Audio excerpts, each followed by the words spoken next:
Hello दोस्तों, कैसे हैं आप सब। जैसा कि आप सब जानते हैं कि मैंने लक्ष्मीकांत के 7th एडिशन की पॉलिटी की बुक को अलग अलग चैप्टर्स के थ्रू खत्म करने का कवर करने का एक इनिशिएटिव शुरू किया है। इस इनिशिएटिव में हम अभी तक 5 चैप्टर्स कवर कर चुके हैं। इसमें सबसे पहला हिस्टोरिकल बैकग्राउंड था। फिर हमने संविधान का निर्माण देखा। फिर हमने कॉन्सेप्ट्स ऑफ द कॉन्स्टिट्यूशन देखा। हमने फिर संविधान की विशेषताएं देखी और लास्ट चैप्टर जो हमने कवर किया उसमें हमने संविधान की प्रस्तावना को देखा। तो अभी तक हम इन 5 चैप्टर्स को पूरा कर चुके हैं। आज की वीडियो में इन 5 चैप्टर से यूपीएससी में जितने भी सवाल आए हैं प्रीलिम्स में, हम उन सारे सवालों को एक एक करके देखने की कोशिश करेंगे और हम ये समझने की कोशिश करेंगे कि मैंने जिस तरीके से आपको पढ़ाया है, क्या उस तरीके से ये सवाल सॉल्व हो सकते हैं या नहीं हो सकते। तो आइए देखते हैं, मैं आपके साथ आज इन सारे सवालों को सॉल्व करता हूँ। उम्मीद करता हूँ कि ये वीडियो भी आपके लिए प्रोडक्टिव होगा। और मैं फिर से आपसे गुजारिश यही कर रहा हूँ कि आप क्वेश्चन को पढ़ें और फिर मेरे एक्सप्लेनेशन को सुने। मतलब मेरी बातों को सुनने पे ज़्यादा ध्यान दें। ठीक है, चलिए आज की वीडियो को हम शुरू करते हैं। तो जो सबसे पहला क्वेश्चन है वो ये कि who was the provisional president of the constituent assembly before doctor Rajendra Prasad took over. संविधान सभा के स्थायी अध्यक्ष डॉक्टर राजेंद्र प्रसाद थे, तो उनसे पहले प्रोविजनल प्रेसिडेंट कौन थे। अब जब मैंने आपको संविधान का निर्माण बताया था उसमें मैंने आपको बताया था कि हमारे संविधान की सभा के अस्थायी अध्यक्ष के रूप में डॉक्टर सच्चिदानंद सिन्हा को निर्वाचित किया गया था। और ये हमने किस देश के तर्ज पे किया था, ये हमने फ्रेंच जो कन्वेंशन है, फ्रांसीसी देश फ्रांस में एक ऐसा कन्वेंशन है कि जो भी सीनियर मोस्ट मेंबर होते हैं किसी भी कमेटी में उनको उसका चेयरमैन बना दिया जाता है। तो हमने इसी कन्वेंशन को फॉलो करते हुए डॉक्टर सच्चिदानंद सिन्हा को संविधान सभा का कॉन्स्टिट्यूएंट असेंबली का प्रोविजनल प्रेसिडेंट बनाया था। सिंपल सा सवाल था। अब अगला सवाल देखते हैं। Consider the following statements in respect of the constitution day. संविधान दिवस के संदर्भ में ये जो 2 स्टेटमेंट्स दिए हैं इनको देखना है। The constitution day is celebrated on 26 November every year to promote constitutional values among citizens. Statement 1 जो कि सही है। दूसरा, 26 नवंबर 1949 the constituent assembly of India set up a drafting committee under the chairmanship of doctor B.R. Ambedkar to prepare a draft constitution of India. अब देखो, पहला statement तो सही है कि 26 नवंबर को 2015 से हम हर साल संविधान दिवस के रूप में 26 नवंबर को सेलिब्रेट करते हैं। लेकिन दूसरा स्टेटमेंट ये कह रहा है कि 26 नवंबर 1949 को संविधान सभा में ड्राफ्टिंग कमेटी को बनाया गया था। ये स्टेटमेंट गलत है क्योंकि ड्राफ्टिंग कमेटी को 1947 में 29 अगस्त को बनाया गया था, जिसके चेयरमैन B.R. अम्बेडकर थे। ये स्टेटमेंट भी सही है, लेकिन ये जो डेट है ये डेट गलत है। इसकी जगह पे 29 अगस्त 1947 ये सही है। ये ड्राफ्टिंग कमेटी के फॉर्मेशन का डेट है। तो केवल स्टेटमेंट 1 सही है, स्टेटमेंट 2 गलत है। तो देख लेते हैं। Statement 1 is correct but statement 2 is incorrect. तो हमारा ऑप्शन हो जाएगा C. Next question, what was the exact constitutional status of India on 26 January 1950। ये यूपीएससी 2021 में पूछा हुआ सवाल है। पहला ऑप्शन है अ डेमोक्रेटिक रिपब्लिक, दूसरा ऑप्शन है अ सोवरेन डेमोक्रेटिक रिपब्लिक, तीसरा ऑप्शन है अ सोवरेन सेक्युलर डेमोक्रेटिक रिपब्लिक और चौथा ऑप्शन है अ sovereign socialist secular democratic Republic. अब आप इस ऑप्शन को ध्यान से पढ़ें। ये डेट है 26 जनवरी 1950। ये जो वर्ड है सेक्युलर और सोशलिस्ट, ये 1976 में हमारे कॉन्स्टिट्यूशन के प्रियम्बल में ऐड किया गया था। तो ये ऑप्शंस तो ऐसे ही गलत हो जाते हैं ये दोनों। अब एक डेमोक्रेटिक रिपब्लिक और एक सोवरेन डेमोक्रेटिक रिपब्लिक, इन दोनों के बीच में हमें चूज करना है। तो हमारे संविधान की प्रस्तावना में लिखा हुआ है कि भारत एक संप्रभु लोकतांत्रिक गणराज्य है, यानी सोवरेन डेमोक्रेटिक रिपब्लिक है। तो हमारा ऑप्शन हो जाएगा ऑप्शन बी। ठीक है, चलिए नेक्स्ट क्वेश्चन पे बढ़ते हैं। The distribution of powers between the center and the states in the Indian Constitution is based on the scheme provided in the Morlamento Reforms 1909, Montagu Chelmsford reform 1919, government of India act 1935 और Indian independence act 1947। ये जो historical background of the constitution की मेरी video है, उसके second part में आपको, आप जब 1935 का एक्ट पढ़ेंगे तो उसमें मैंने आपको बताया है कि गवर्नमेंट ऑफ इंडिया एक्ट में जो सेंटर और स्टेट के बीच का पावर होता है उसको डिवाइड कर दिया गया था, उसको अलग अलग डिस्ट्रीब्यूट कर दिया गया था, और इसके लिए 3 लिस्ट भी जारी किए गए थे, 3 लिस्ट बनाए गए थे, सेंटर, स्टेट एंड कॉन्करेंट। ठीक है। और उस टाइम पे 1935 के एक्ट के हिसाब से जो रेसिड्यूरी पावर था वो गवर्नर जनरल के पास ही रहने दिया गया था। वर्तमान में रेसिड्यूरी पावर सेंटर के पास है, लेकिन 1935 के एक्ट में जो प्रोविजंस थे उसके हिसाब से रेसिड्यूरी पावर गवर्नर जनरल के पास था, या यूं कहें कि वाइसराय के पास। चलिए अगले क्वेश्चन पे बढ़ते, तो ये इसमें हमारा आंसर हो जाता है option number C. Next question, with reference to Indian history, the members of the Constituent Assembly from the provinces were।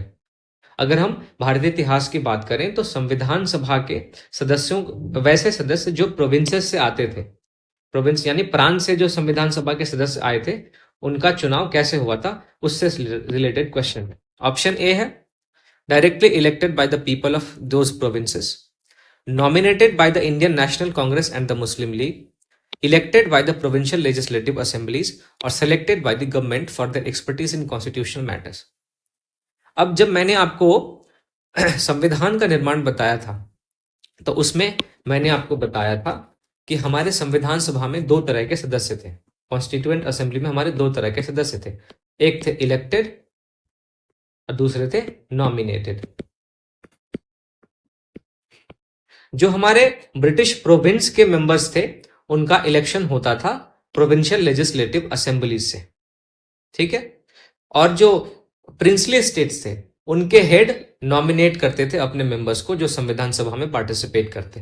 तो प्रिंसली स्टेट्स के मेंबर उनके हेड के द्वारा नॉमिनेटेड होते थे, और जो ब्रिटिश प्रोविंस था उसके मेंबर हमारे संविधान सभा में इलेक्ट होके आते थे, जिनका इलेक्शन प्रोविंस के लेजिस्लेटिव असेंबली में होता था। तो डायरेक्टली पीपल उनको इलेक्ट नहीं करते थे, इनका इलेक्शन प्रोविंशियल लेजिस्लेटिव असेंबली में होता था। तो हमारा ऑप्शन सही हो जाता है ऑप्शन नंबर सी। ठीक है, आगे बढ़ते हैं। Economic justice, the objectives of constitution has been as one of the Indian. Economic justice जिसकी बात हमारे संविधान के उद्देश्यों में की गई है वो कहां पाया जाता है? पहला है the preamble and fundamental rights, the preamble and directive principles, the fundamental rights and political or directive principles of state policy, and D है none of the above।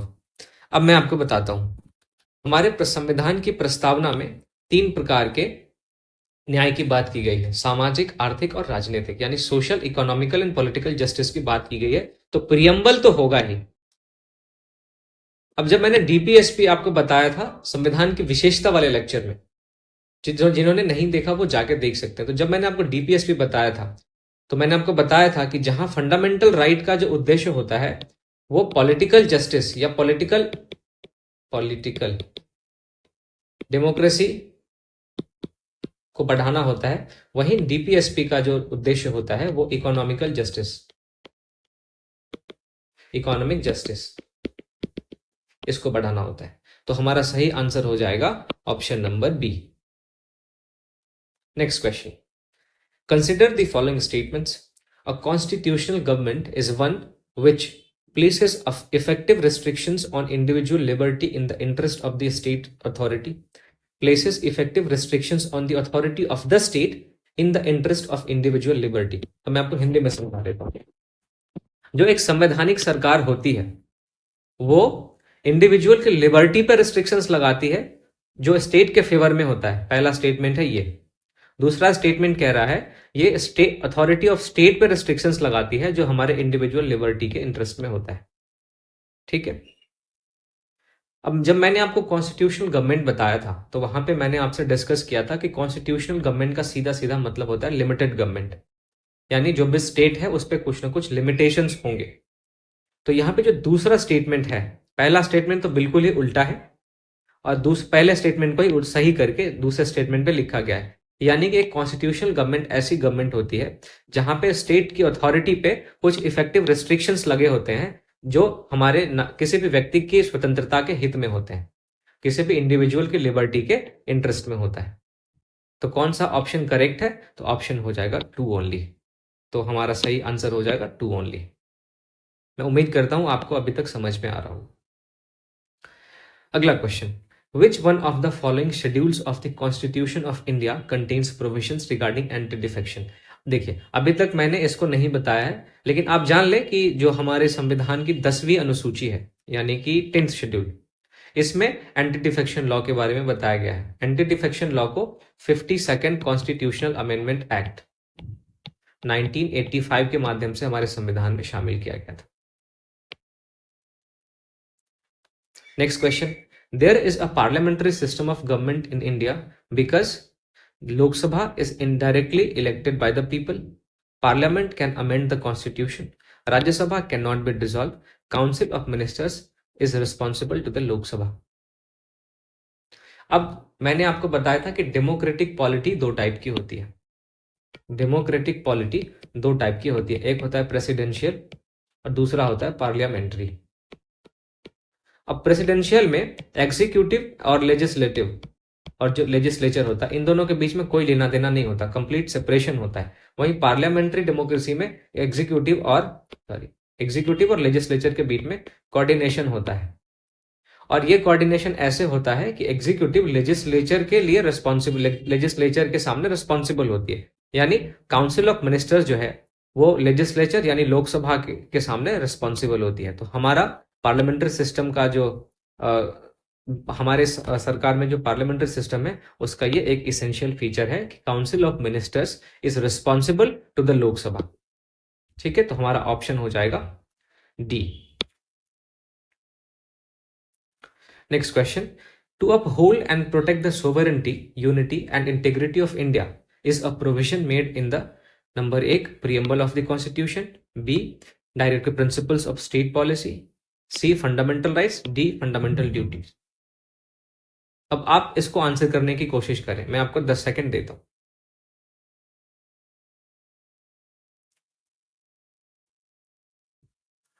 आप में से कितने लोगों ने प्रीएम्बल ऑफ द कॉन्स्टिट्यूशन मारा है?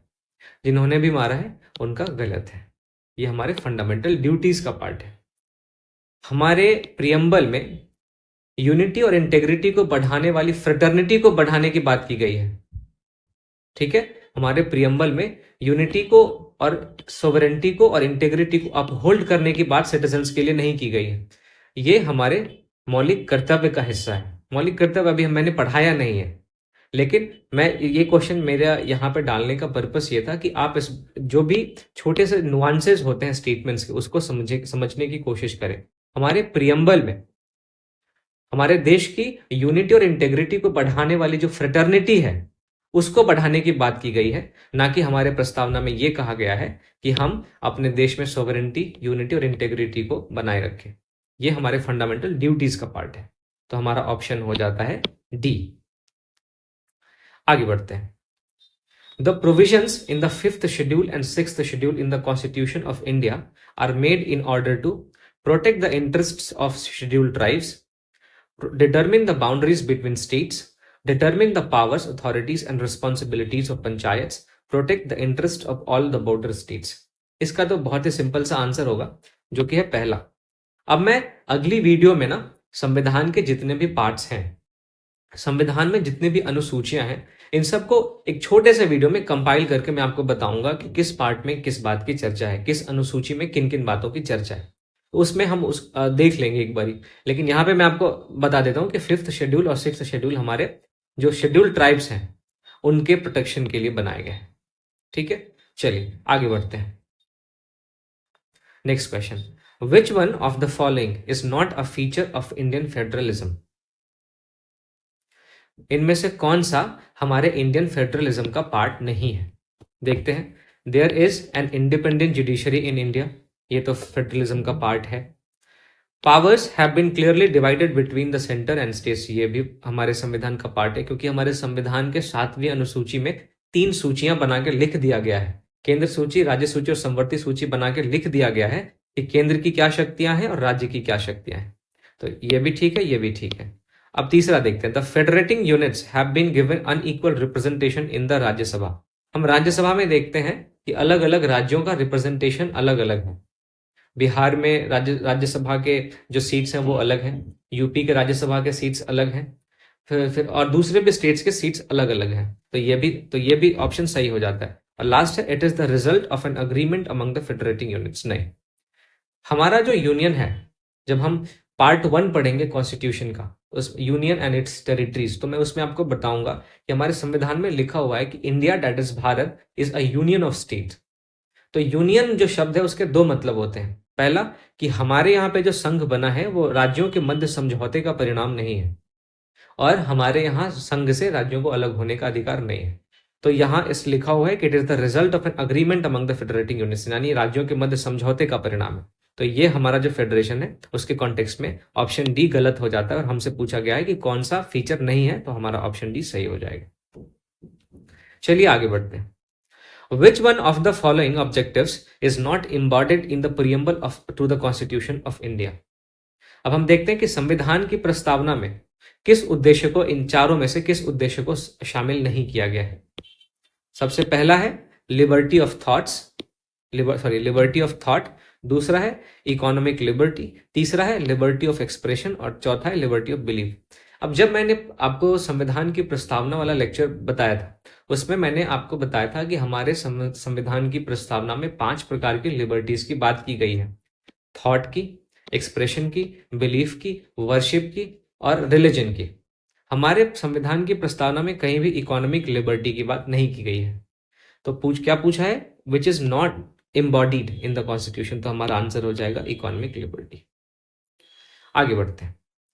Democracy's superior virtue lies in the fact that it calls into activity, number 1, the intelligence and character of ordinary men and women, number 2, the methods for strengthening executive leadership, number C, a superior individual with dynamism and vision, and number D, a band of dedicated party workers। अब देखिए, लोकतंत्र की जो परिभाषा Abraham Lincoln ने दी, उसमें सीधा सीधा उन्होंने बोला कि लोकतंत्र जनता के लिए और जनता के द्वारा किया जाने वाला शासन व्यवस्था है।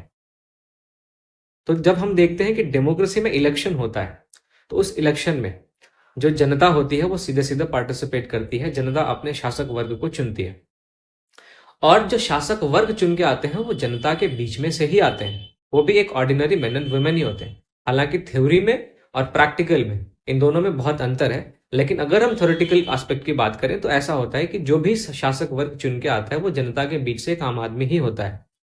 तो डेमोक्रेसीज का जो सुपीरियर वर्च्यू है वो इस बात में लाई करता है कि वो इंटेलिजेंस और कैरेक्टर जो कि किसी भी देश के ऑर्डिनरी मेन एंड वुमेन की है उसको एक्टिविटी में लाती है। तो हमारा आंसर हो जाएगा यहाँ पे ए। अब देखिए, डेमोक्रेसी कभी भी एग्जीक्यूटिव लीडरशिप को स्ट्रेंथन करने की बात नहीं करेगा, क्योंकि इससे ऑटोक्रेसी आती है, डेमोक्रेसी नहीं रह जाती। A superior individual with dynamism and vision, अगर किसी सुपीरियर इंडिविजुअल को डेमोक्रेसी में आगे प्रमोट किया जाने लग गया, उसको उसके अपने डायनामिज्म और विजन को लेकर उसको प्रमोट किया जाने लग गया, तो डेमोक्रेसी जनता का शासन रह ही नहीं जाएगा। फिर ये किसी ऐसे शासन व्यवस्था में तब्दील हो जाएगा जहां पे जो अयोग्य हैं या फिर जो उतने योग्य नहीं है वो हाशिए पे चले जाएंगे, और जो ज्यादा योग्य हैं वो हमेशा ही आगे बढ़ते चले जाएंगे। तो इस आधार पे हमारा ये ऑप्शन गलत हो जाता है। और एक डेडिकेटेड पार्टी वर्कर्स की बैंड डेमोक्रेसी तो बिल्कुल भी नहीं है, इसमें तो कोई शक ही नहीं है। चलिए नेक्स्ट क्वेश्चन पे आगे बढ़ते हैं। इन the context of India, which one of the following is the correct relationship between rights and duties? देखते हैं, ये बहुत अच्छा क्वेश्चन है, आप इसका ध्यान से आंसर करें, है ना। Rights are correlative with duties, जो अधिकार हैं वो ड्यूटीज से कोरिलेटेड है, अंतर संबंधित है। Rights are personal and hence independent of society and duties. तीसरा, rights not duties are important for the advancement of the personality of the citizens, और duties not rights are important for the stability of the states. अब देखिए, ध्यान से एक एक sentence को देखते हैं। Rights are correlative with duties, ये बिल्कुल सही बात है।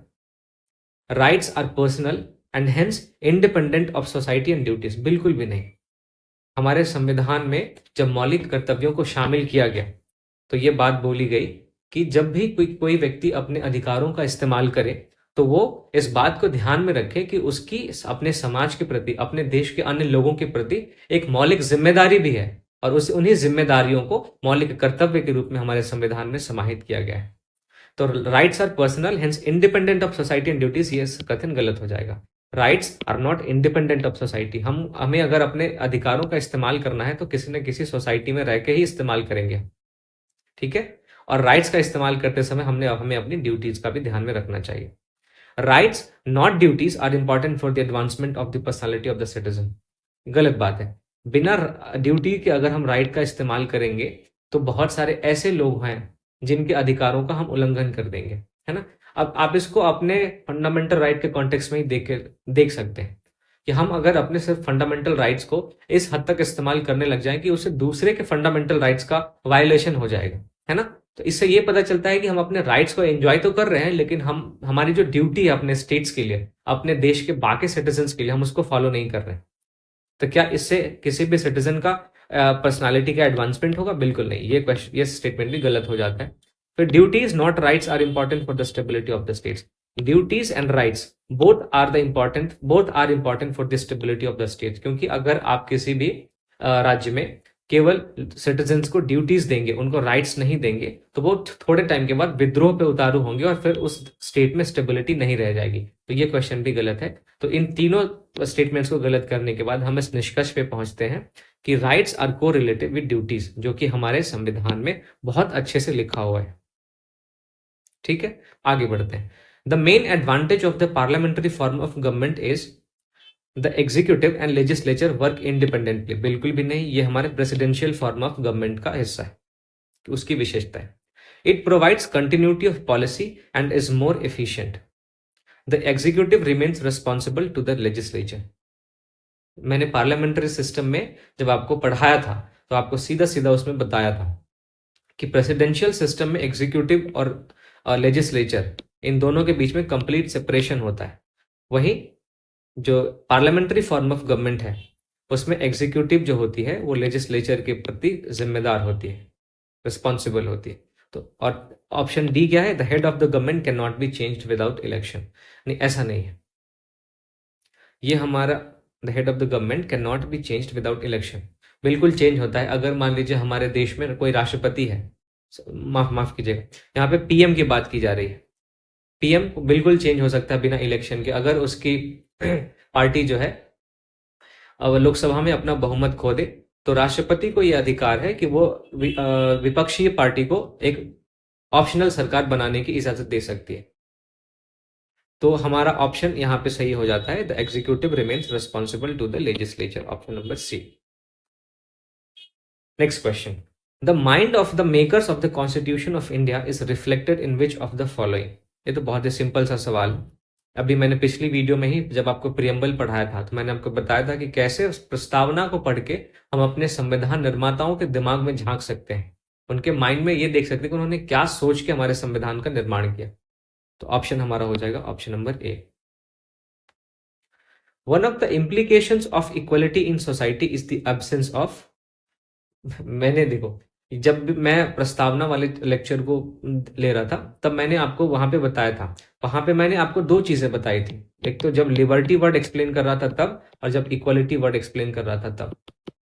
इन दोनों वर्ड में लिबर्टी का मतलब होता है एब्सेंस ऑफ रेस्ट्रेंट्स, वहीं इक्वलिटी का मतलब होता है एब्सेंस ऑफ प्रिविलेजेस। तो यहाँ पे हमारा इक्वलिटी से क्वेश्चन है तो एब्सेंस ऑफ प्रिविलेजेस हमारा आंसर हो जाएगा। रेस्ट्रेंट्स मैंने बताया जैसा कि ये एब्सेंस ऑफ रेस्ट्रेंट्स होता है लिबर्टी की विशेषता, या लिबर्टी का इम्प्लीकेशन है, ठीक है। आगे बढ़ते हैं, चलिए question number 20, which of the following led to the introduction of English education in India. इनमें से किसने इंग्लिश एजुकेशन को भारत में इंग्लिश एजुकेशन के इंट्रोडक्शन में किस किस ने हेल्प किया? सबसे पहला है 1813 का चार्टर एक्ट। हालांकि इस क्वेश्चन का आप देने की स्थिति में नहीं होंगे, जब आप मॉडर्न हिस्ट्री को भी पढ़ लेंगे तो आप इस क्वेश्चन का आंसर जो है वो अच्छे से कर पाएंगे। लेकिन फिर भी मैंने यहाँ पे जानबूझ के डाल दिया है क्योंकि मैंने 1813 का चार्टर एक्ट आपको पढ़ाया हुआ है। तो सबसे मैंने आपको बताया था 1813 के चार्टर एक्ट में शिक्षा के बेहतरी के लिए 1 लाख रुपए का प्रोविजन लाया गया था, तो ये क्वेश्चन सही है। फिर general committee on public instruction 1823 में लाया गया था। इस कमेटी का गठन भी इसलिए किया गया था कि भारत में शिक्षा को, अंग्रेजी शिक्षा को प्रोत्साहन दिया जाए। और ओरिएंटलिस्ट एंड एंग्लिस्ट, जो एंग्लिसिस्ट कंट्रोवर्सी है, अब ये कंट्रोवर्सी इस बात पे आधारित थी कि भारत में जो शिक्षा का स्वरूप है वो कैसा हो। ये ओरिएंटलिस्ट चाहते थे कि भारत में भारतीय परंपरा के अनुसार शिक्षा दी जाए, वहीं एंग्लिसिस्ट चाहते थे कि भारत में अंग्रेजी शिक्षा को प्रोत्साहित किया जाए। लास्ट में एंग्लिसिस्ट की जीत होती है और भारत में अंग्रेजी शिक्षा को ही और अंग्रेजी भाषा में ही शिक्षा को प्रोत्साहन दिया जाता है। तो यहाँ पे select the correct answer using the code given below. तो यहाँ पे जो तीनों है, ये तीनों पॉइंट्स सही हैं जिसने भारत में इंग्लिश एजुकेशन के इंट्रोडक्शन को लीड किया। चलिए, ऑप्शन नंबर डी हमारा सही हो जाएगा। Next question, in the federation established by the government of India act of 1935, residuary power was given to the federal legislature, governor general, provincial legislature और provincial governors.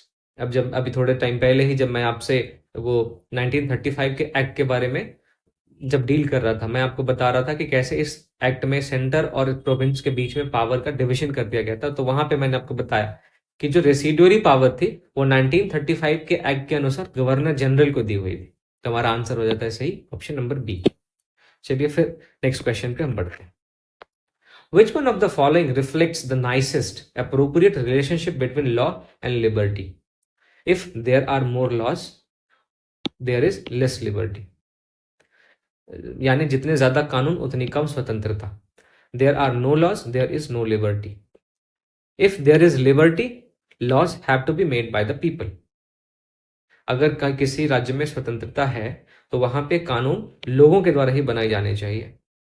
और चौथा option कहता है if laws are changed too often liberty is in danger. ऐसा नहीं है, अगर law को पॉजिटिव वे में चेंज किया जा रहा है तो हमारी स्वतंत्रता को और ज्यादा पुष्ट स्वतंत्रता हमारी और ज्यादा पुष्ट होती है।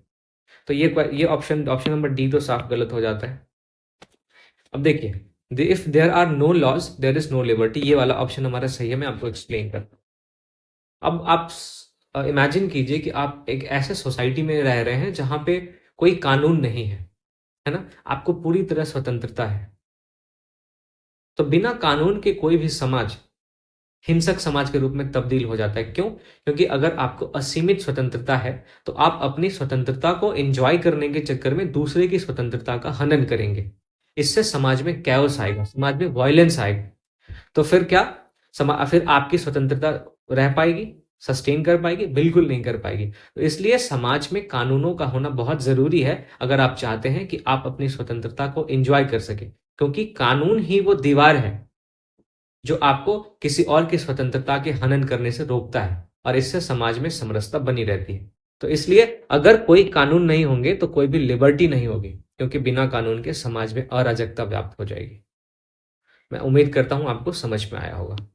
चलिए, ऑप्शन हमारा सही हो जाता है B. Next question, in the context of polity which one of the following would you accept as the most appropriate definition of liberty? अब लिबर्टी जब मैंने आपको पढ़ाया था तो लिबर्टी का मतलब मैंने आपको बताया था कि एब्सेंस ऑफ रिस्ट्रेन, साथ ही साथ किसी भी इंडिविजुअल को अपनी पर्सनालिटी को डेवलप करने के लिए जिन जिन अपॉर्चुनिटीज की जरूरत होती है वो सारी अपॉर्चुनिटीज उनको मिलनी चाहिए। तो ऑप्शंस को हम देखते हैं, आइए। Protection against the tyranny of political rulers. Political rulers की बात तो खैर बहुत ही इम्प्रैक्टिकल बात है। पॉलिटिकल रूलर्स की टिरनी से क्यों बचाएगा? अगर एग्जीक्यूटिव की टिरनी होगा उससे नहीं बचाएगा तो क्या हमारे पास लिबर्टी होगी? बिल्कुल भी नहीं। एब्सेंस ऑफ रेस्ट्रेन, ये हो सकता है। बाकी ऑप्शंस देखते हैं। Opportunity to do whatever one likes. अब कोई भी कुछ भी करना चाह रहा है उसको करने की स्वतंत्रता होगी। तो अभी मैंने थोड़े टाइम पहले लास्ट क्वेश्चन में आपको बताया था कि आपको अगर अपनी स्वतंत्रता को एंजॉय करना है, अगर स्वतंत्रता का आनंद लेना है तो आपको एक दायरे में बंध के अपनी स्वतंत्रता को एंजॉय करना होगा। वरना अगर आप दूसरे की स्वतंत्रता का हनन करेंगे तो समाज में इतनी अराजकता व्याप्त हो जाएगी कि आप अपनी स्वतंत्रता को एंजॉय नहीं कर पाएंगे। तो opportunity to do whatever one's likes, ये तो गलत हो जाता है। फिर opportunity to develop one oneself. Fully देखिए, ये दोनों ही हमारे लिबर्टी के पार्ट हैं, लेकिन ये वाला जो पार्ट है, दरअसल मैं आपको बताता हूं, जो लिबर्टी होती है इसके दो एस्पेक्ट होते हैं। एक होते हैं पॉजिटिव लिबर्टी, दूसरा होता है नेगेटिव लिबर्टी। तो ये जो अब्सेंस ऑफ रेस्ट्रेन है, अब्सेंस ऑफ रेस्ट्रेन, ये हमारा नेगेटिव लिबर्टी है। वही पॉजिटिव लिबर्टी क्या है कि किसी व्यक्ति को अपने आप को पूरी तरह से डेवलप करने के लिए, अपने पर्सनालिटी के फुल्ली डेवलपमेंट के लिए वो सारे अवसर मिलने चाहिए बिना किसी प्रतिबंध के। तो ये हमारा हो जाता है पॉजिटिव लिबर्टी। तो इस क्वेश्चन के कॉन्टेक्स्ट में डी ऑप्शन ज्यादा सही लग रहा है मुझे, तो मुझे लगता है कि इसका ऑप्शन डी होना चाहिए। ठीक है, आगे बढ़ते हैं। The preamble to the Constitution of India is a part of the Indian Constitution but has no legal effect. Not a part of the Constitution and has no legal effect either. देखिए, पहला statement कह रहा है कि हमारे संविधान का part है लेकिन इसका कोई लीगल इफेक्ट नहीं है। तो जब मैं आपको आगे बताऊंगा तो सुप्रीम कोर्ट ने बोला है कि प्रस्तावना में जो भी बातें हैं उन बातों के आधार पर सुप्रीम कोर्ट अपना निर्णय ले सकती है। इसका मतलब उसका लीगल इफेक्ट है। ये ऑप्शन गलत हो जाता है। अब ये not a part of the constitution. अब कल प्रस्तावना वाले लेक्चर में मैंने आपको 3 केसेस बताए थे, बेरूबारी केस, केशवानंद भारती केस और LIC केस। उसमें बेरूबारी में तो सुप्रीम कोर्ट ने माना था कि प्रस्तावना संविधान का पार्ट नहीं है, लेकिन केशवानंद भारती में सुप्रीम कोर्ट ने अपने डिसीजन को बदल दिया और फिर LIC केस में भी सुप्रीम कोर्ट ने अपने केशवानंद भारती वाले डिसीजन को दोहराया था। तो ये ऑप्शन तो ऐसे ही गलत हो जाता है क्योंकि प्रियम्बल हमारे कॉन्स्टिट्यूशन का एक पार्ट है, part of the constitution and has the same legal effect as any other part. क्या इसका संविधान के बाकी पार्ट्स की तरह इसका लीगल इफेक्ट है? तो ये ऑप्शन गलत है। ये देखो, संविधान का पार्ट है लेकिन इसका कोई लीगल इफेक्ट नहीं है इंडिपेंडेंटली ऑफ अदर पार्ट्स। संविधान के बाकी जितने पार्ट्स हैं, अगली वीडियो में मैं इसको कवर करने वाला हूं, संविधान के पार्ट्स और संविधान के शेड्यूल्स। तो हम देखते हैं कि संविधान में 22 पार्ट्स हैं, उन पार्ट्स का अपना लीगल इफेक्ट है, लेकिन कॉन्स्टिट्यूशन का जो प्रियम्बल है उसका अपना इन सारे पार्ट्स से इंडिपेंडेंटली कोई लीगल इफेक्ट नहीं है। ठीक है, चलिए, तो हमारा ऑप्शन सही हो जाता है D. Which part of the Constitution of India declares the ideal of a welfare state? अब वेलफेयर स्टेट के आइडियल की बात हमारे DPSP में की गई है। ये मैंने आपको संविधान के विशेषता वाले लेक्चर में बताया है। तो ये तो बहुत सिंपल सा क्वेश्चन था, इसका आंसर हो जाएगा ए। चलिए, next question. A parliamentary system of government is one in which all political parties in the parliament are represented in the government. नहीं, सभी राजनीतिक पार्टियों की हिस्सेदारी हो हमारी सरकार में, ऐसा जरूरी नहीं है। यह कहीं भी संसदीय सरकार की विशेषता में नहीं लिखा हुआ। फिर the government is responsible to the parliament and can be removed by it. जो गवर्नमेंट होती है वो पार्लियामेंट के लिए रिस्पॉन्सिबल होती है और पार्लियामेंट उसको हटा सकती है। ये सही लग रहा है। बाकी ऑप्शंस देखते हैं। The government is elected by the people and can be removed bye them. नहीं, जनता सीधे सरकार को नहीं हटाती है, सरकार को हटाने का काम संसद का होता है। The government is chosen by the parliament but can not be removed by it before completion of a fixed term. बिल्कुल नहीं, जब तक आपको संसद में बहुमत प्राप्त है तभी तक आप सरकार में बने रह सकते हैं, अदरवाइज आपको सरकार से बर्खास्तगी, आप सरकार से त्यागपत्र देना पड़ेगा। तो ये ऑप्शन भी गलत हो जाता है और ये ऑप्शन तो गलत है। Government people can not remove, तो ये ऑप्शन गलत है, ये ऑप्शन गलत है, हमारा ऑप्शन हो जाता है बी। चलिए आगे बढ़ते हैं। Next question. A constitutional government by definition is a, फिर वही बात है, मैंने आपको जो constitutional concept of constitution chapter पढ़ा रहा था तो वहां पे मैंने आपको बोला था कि आपको कॉन्स्टिट्यूशनलिज्म का सीधा सीधा मतलब आपको यह समझना है कि एक लिमिटेड गवर्नमेंट। तो कॉन्स्टिट्यूशनल गवर्नमेंट कौन सी होगी? जो लिमिटेड होगी, सॉरी, ऑप्शन नंबर डी। चलिए, we adopted parliamentary democracy based on the British model but how does our model differ from that model. हमने संसदीय व्यवस्था ब्रिटेन से लिया है, लेकिन हमारी संसदीय व्यवस्था में और ब्रिटेन की संसदीय व्यवस्था में कुछ मूलभूत अंतर है। अब देखते हैं कि इन दोनों ऑप्शन में से कौन कौन से अंतर है। पहला है कि as regards legislation the British parliament is supreme और sovereign but in India the power of the parliament to legislate is limited. बिल्कुल सही बात है। ब्रिटेन में पार्लियामेंट्री सुप्रीमेसी है लेकिन हमारे यहाँ कॉन्स्टिट्यूशनल सुप्रीमेसी, हमारे यहाँ कॉन्स्टिट्यूशन सुप्रीम है। संसद को कानून बनाने का अधिकार है लेकिन जुडिशरी उस कानून को नल एंड वॉइड करार दे सकती है on the basis of the basic structure of the constitution. तो पहला तो सही है। In India, matters related to the constitutionality of the amendment of an act of the parliament are referred to the constitution bench by the Supreme Court। ये भी सही है। अब देखिए, ब्रिटेन में चूंकि पार्लियामेंट्री सुप्रीमेसी है, तो पार्लियामेंट्री सुप्रीमेसी होने के कारण संसद ने अगर कोई कानून बना दिया तो उस कानून को कोई भी जुडिशरी ओवरव्यू नहीं कर सकती। लेकिन हमारे यहाँ ऐसा नहीं है।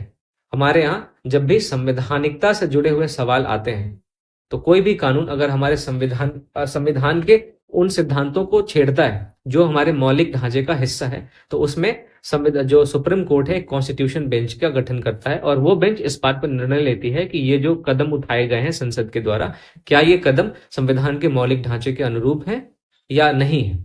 तो ये दोनों स्टेटमेंट सही है, तो हमारा आंसर हो जाएगा C. Which one of the following factors constitutes the best safeguard of liberty in a liberal democracy? कौन से ऐसे फैक्टर्स हैं जो लिबरल डेमोक्रेसी में लिबर्टी को सेफगार्ड करते हैं, यानी लिबर्टी की रक्षा करते हैं? अ कमिटेड जुडिशरी हो सकता है, बिल्कुल। सेंट्रलाइजेशन ऑफ पावर, ये तो बिल्कुल नहीं होगा। अगर पावर का सेंट्रलाइजेशन हो जाएगा तो कभी भी हमारी स्वतंत्रता सुरक्षित नहीं रह सकती। जो भी पावर, जिसके पास भी ज्यादा पावर होगा वो हमेशा ये चाहेगा कि इंडिविजुअल की स्वतंत्रता को कम किया जाए और जो इंस्टीट्यूशंस होते हैं उनकी स्वतंत्रता को बढ़ाया जाए, उनके पावर को बढ़ाया जाए। इलेक्टेड गवर्नमेंट हो सकता है। इलेक्टेड गवर्नमेंट भी लिबर्टी को सेफगार्ड कर सकती है क्योंकि उसकी जनता के प्रति एक जिम्मेदारी हो जाएगी कि हम इलेक्ट होके आए हैं तो हमको जिन्होंने इलेक्ट किया है हम उनके लिए कुछ काम करें, है ना। द नेक्स्ट वन है सेपरेशन ऑफ पावर्स। अब ये देखो, ऑप्शन नंबर डी सबसे ज्यादा सही है क्योंकि सेपरेशन ऑफ जो पावर है, जो सेपरेशन ऑफ पावर का कॉन्सेप्ट है वो लिबरल डेमोक्रेसी का एक फंडामेंटल प्रिंसिपल है। और सेपरेशन ऑफ पावर में गवर्नमेंट के जितने भी ब्रांचेस हैं, चाहे वो एग्जीक्यूटिव हो, लेजिस्लेचर हो या फिर जुडिशरी हो, इन तीनों का एक दूसरे पे चेक्स एंड बैलेंस होता है। तो ये क्या करते हैं कि किसी भी ब्रांच के हाथ में बहुत ज्यादा पावर सेंट्रलाइज होने नहीं देते, तो इससे हमारी लिबर्टी सुरक्षित रहती है। तो option number D would be the right answer.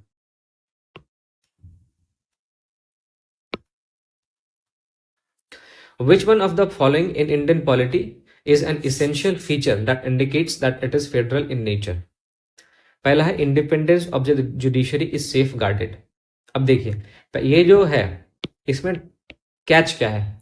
Independence of judiciary federalism का पार्ट है, लेकिन इंडिपेंडेंस ऑफ जुडिशरी का सेफ गार्डेड होना ये हमारे फेडरलिज्म का इसेंशियल कैरेक्टर नहीं, इसेंशियल फीचर नहीं है। तो ये ऑप्शन नंबर ए तो नहीं होना चाहिए। The union legislature has elected representatives from constituent units. बिल्कुल, राज्यसभा में राज्य के प्रतिनिधि होते हैं।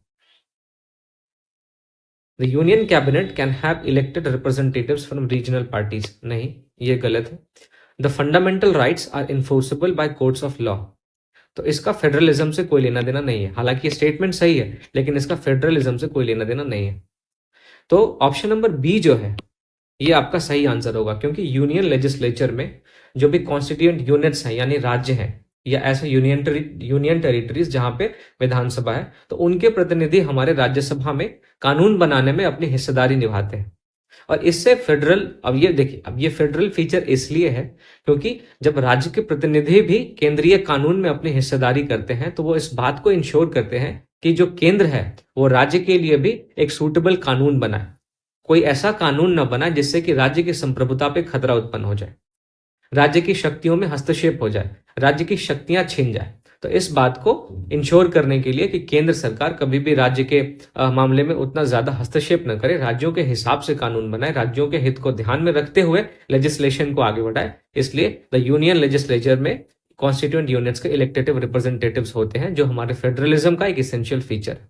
तो मेरे हिसाब से option number B should be the right answer.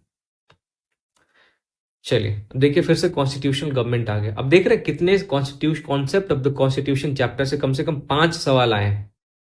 देखते हैं। Constitutional government means a representative government of a nation with a federal structure. बिल्कुल भी नहीं। A government whose head enjoys nominal powers. नहीं, ऐसा कुछ भी नहीं है। A government whose head enjoys nominal powers, एक ही ऑप्शन दे दिया है। A government limited by the terms of the constitution, बिल्कुल ऐसी सरकार जो संविधान के प्रावधानों के अनुसार सीमित हो, तो ऐसे संविधान को हम कॉन्स्टिट्यूशनल गवर्नमेंट कहते हैं। माफ कीजिएगा, ऐसी सरकार जो संविधान के प्रावधानों के द्वारा लिमिटेड हो, ऐसी सरकार को हम कॉन्स्टिट्यूशनल गवर्नमेंट या संवैधानिक सरकार कहते हैं। तो option D should be the right answer. चलिए next question, what was the exact constitutional status of India on 26 January 1950? अच्छा, ये तो क्वेश्चन रिपीट हो गया, हमने इसको ऑलरेडी डिस्कस किया हुआ है कि 26 जनवरी 1950 को हमारा जो इंडिया का कॉन्स्टिट्यूशनल स्टेटस था वो एक सोवरेन डेमोक्रेटिक रिपब्लिक के फॉर्म में था, क्योंकि सेक्युलर वर्ड और सोशलिस्ट वर्ड ये 1976 में 42nd अमेंडमेंट के द्वारा जुड़ा है। चलिए नेक्स्ट क्वेश्चन पे जंप करते हैं। What is the position of right to property in India? Legal right available to citizens only, बिल्कुल भी नहीं, सिटीजन्स के अलावा एनी पर्सन, कोई भी आदमी है उसको प्रॉपर्टी अक्वायर करने का है right. Legal right available to any person, ये ठीक है। Fundamental right available to citizens only, it was a fundamental right, बाद में इसको 44वें संविधान संशोधन के माध्यम से इसको राइट टू प्रॉपर्टी को फंडामेंटल राइट से निकाल के आर्टिकल 300A में एक लीगल और कॉन्स्टिट्यूशनल राइट के रूप में स्थापित कर दिया गया था। तो ये तो गलत हो गया, पहला ऑप्शन भी गलत है, तीसरा भी गलत है। Neither fundamental right nor legal right, yes it is a legal right, तो डी ऑप्शन भी गलत है, तो हमारा ऑप्शन सही हो जाता है B. Which one of the following statements best reflects the chief purpose of the constitution of a country? इनमें से कौन सा स्टेटमेंट हमारे संविधान के मुख्य उद्देश्य को बताता है? It determines the objective for the making of necessary laws. किसी भी कानून को बनाने के पीछे क्या उद्देश्य होता है, क्या ये इसको बताता है? नहीं। It enables the creation of political offices and a government.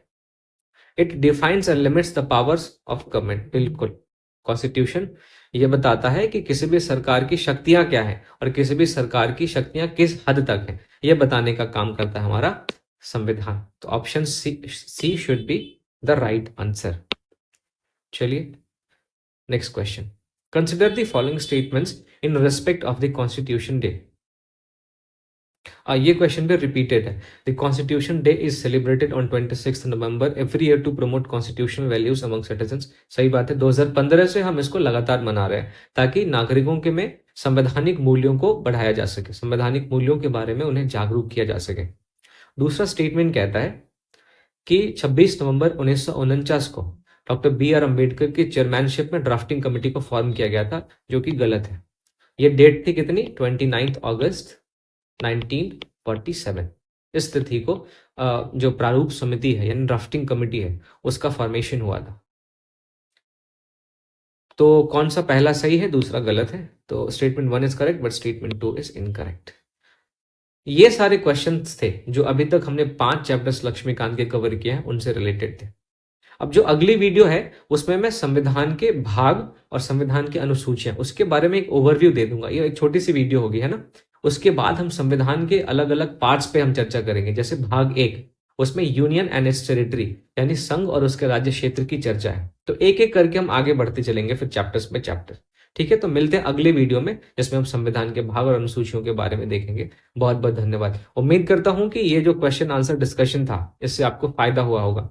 कैसे कंफ्यूजिंग स्टेटमेंट्स थे उनको ध्यान से पढ़ना पड़ता है, ये आपने सीखा होगा, है ना। चलिए मिलते हैं अगले वीडियो में। बहुत बहुत धन्यवाद।